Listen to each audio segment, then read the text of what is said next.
So what is Rocky Tonk? Man, Rocky Tonk was an accident that came out of my mouth, and I think one of the first or the first person that I said it to was my radio promoter, Jen, and I thought, yeah, well, how do you describe it? Because I'm not one full way or the other. Um, I love, man, Gary Stewart and Dean Dillon. Like those Hmm. guys. Not only could they write the songs, they were out in the bars.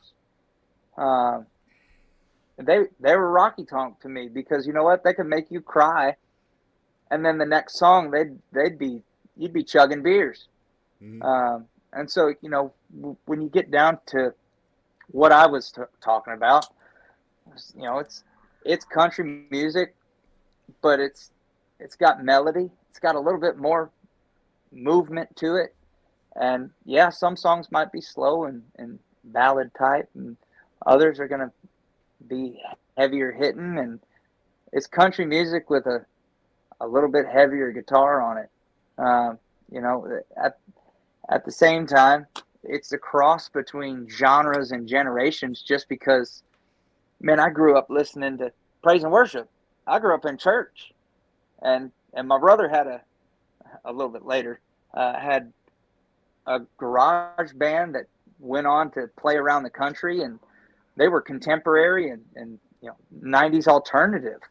Um, and then I found a tape deck in the tractor that my dad bought from the neighbor, and they just left the tapes in there because tractors didn't have tape decks anymore. They had CD player in there, so they Hmm. said, "Ah, you can keep it."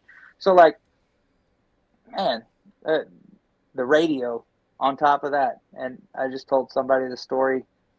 We had an old beat up, dusty radio in our barn, and my mom would put it on Christian, the Christian station that we could get, and my dad'd go out there, he'd turn on the country station, and I remember just sitting in the feed room of the barn just listening to the radio because I was like, wait a second, there's other music, there's more.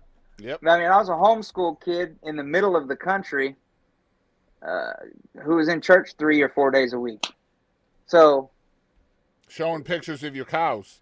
yeah, exactly. I was showing pictures of my cows, and man, when I found music, found me, Hmm. um, and it unfolded in those chapters the way it did for a reason, and I believe that because I learned to feel music in church.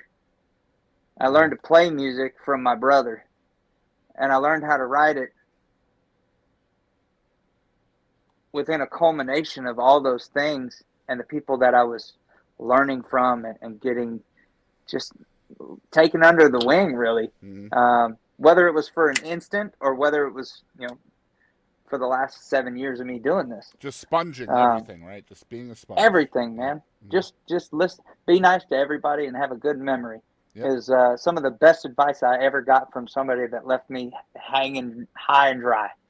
Uh, and man, thank goodness for that guy, because you know what? He gave me some of the best advice I'll ever hear in my life. Love it, man. I So, love it. I got a fan question for you, which is cool. About a week before we do these episodes, I always give the opportunity for folks out there in the world to ask their own questions. And sometimes it happens and sometimes it doesn't. But this is always cool because now you are speaking directly to a fan.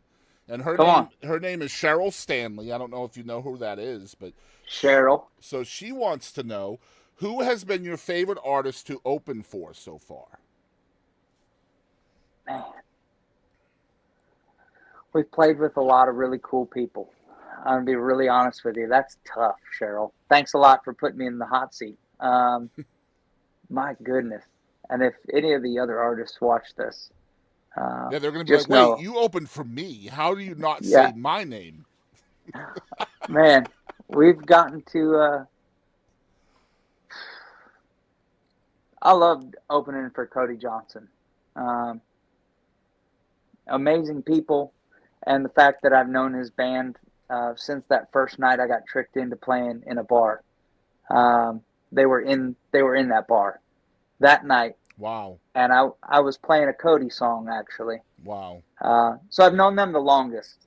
Um, his band was a lot of them were in College Station. when they were first getting rolling, and some of them I think are still there. They are. But a guy walked up on stage while I was playing and turned up the volumes and tuned some stuff and opened up some doors and turned on some lights in other parts of the bar. And I thought, does this guy work here? Does he own the place? And I'm playing a Kojo song, and he goes, keep going. It sounds great. And I kept on going. I got done. I put my stuff away, went and shook his hand. I said, hey, man, thanks for turning it up and tuning me in a little bit. I appreciate it. And he's like, yeah, absolutely. He said, man, you can play that song anytime you want. And I thought, oh, okay. And I kind of, all right, thanks. I said, I'm John. He goes, I'm Jody. I play fiddle for Cody. And I said, Cody who? And he said, that guy's song you were just playing, Cody Johnson. And I went, wait, what? Time out. But no, man, Cody. Man, what a story. So, like, your first night, you're tricked into playing guitar and singing. First night. And you cover a Cody Johnson song. And unbeknownst to you, Cody Johnson's earballs are listening to you cover his song. Yeah. Wow. And on top of that, I'm trying to think who else was in the bar. I want to say it was Sonny Sweeney, Bree Bagwell. Golly, man. Cody's now keys player, was a bass player back in the day. Seth. I'm trying to think of who else was there, man. But no, we still talk about it. Wow, what a story, and bro. When I was out on the road and when we were on the same booking agency and we were getting to play with those shows with Cody, and we still talked about it. The place was called Church Street Barbecue, and I'll never forget. I thought, man, this guy ain't gonna remember.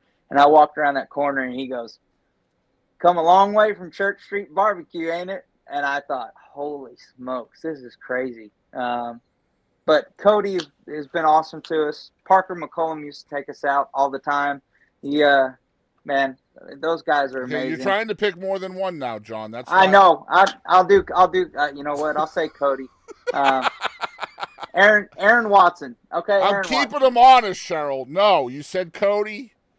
Cody Johnson's your final answer, right? I got a name drop, if I have the chance, I guess, to let people know that, I didn't just pop up. We've been here, man, and to see the guys that used to bring you out doing so well is good for all of us. Honestly. Yeah, and it's good motivation too, because I mean, you're likely next, bro. You're gonna make that step. I know it. I absolutely know it.